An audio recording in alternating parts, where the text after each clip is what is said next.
নমস্কার বন্ধুরা, homemade by Payel চ্যানেলে আপনাদের সবাইকে স্বাগত। তো আজকে একটা ছুটির সকাল। তো আমার ছেলের আজকে বায়না, সে হোয়াইট সস পাস্তা খাবে। তো যাই হোক, শুরু করেছি প্রস্তুতি। এখন আমি জলটাকে ফুটিয়ে নিচ্ছি লবণ দিয়ে আর রিফাইন অয়েল দিয়ে, বা আপনারা অলিভ অয়েলও ইউজ করতে পারেন। তো আমি নিয়েছি পেনি পাস্তা। তো এগুলোকে বয়েল করে নেব। লাগবে রসুনের কোয়াগুলো ছাড়িয়ে নেব, লাগবে কিছুটা ময়দা, লাগবে প্রসেস চিজ, আমি আমুলের চিজ স্লাইস নিয়েছি, লাগবে বাটার, লাগবে পিৎজা মিক্স বা মিক্সার অরিগানো কিছু একটা নিলেই হবে, লাগবে চিলি ফ্লেক্স। তো চলুন এবার বানিয়ে নেওয়া যাক। আমি এখানে কিছুটা অয়েল এবং বাটার মিক্স করে নিচ্ছি। আপনারা শুধু বাটার দিয়েও এই রেসিপিটা করতে পারেন। এখানে আমি রসুনের কোয়াগুলোকে একটু ভালো করে ক্রাশ করে নেব। এবার রসুনগুলোকে হালকা করে ভেজে নেব বাটারে।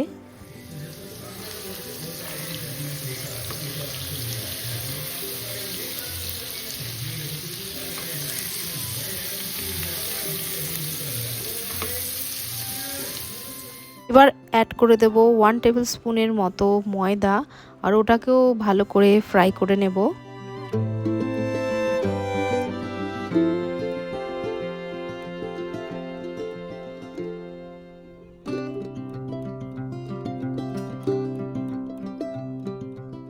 অ্যাড করে দেব দুধ, অ্যাড করে দেব সল্ট, চিলি ফ্লেক্স, অরিগ্যানো, গোলমরিচের গুঁড়ো, তারপরে অ্যাড করে দেব প্রসেস চিজ।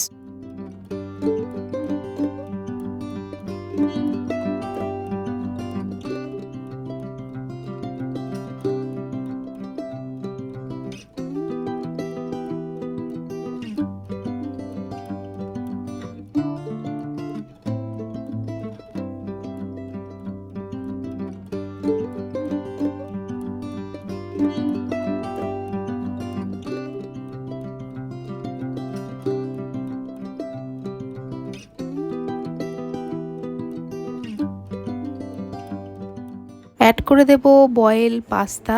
আর আরেকটা জিনিস আমি মেনশন করিনি, যেটা হলো ফ্রেশ ক্রিম। তো ওটা অ্যাড করে দেব। ফ্রেশ ক্রিম অ্যাড করার পরে একটা দারুণ স্বাদ এটাতে চলে আসে। আপনারা ফ্রেশ ক্রিমটাকে স্কিপও করতে পারেন, বাট দিলে প্রচণ্ড ভালো লাগে খেতে।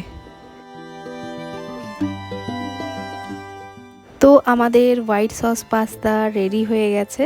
এবার আমি আমার ছেলেকে সার্ভ করে দেব, ও অনেকক্ষণ ধরে ওয়েট করছে। এবং তার সাথেই ভিডিওটা এন্ড করছি। দেখা হবে নেক্সট ভিডিওতে, ততক্ষণের জন্য বাই।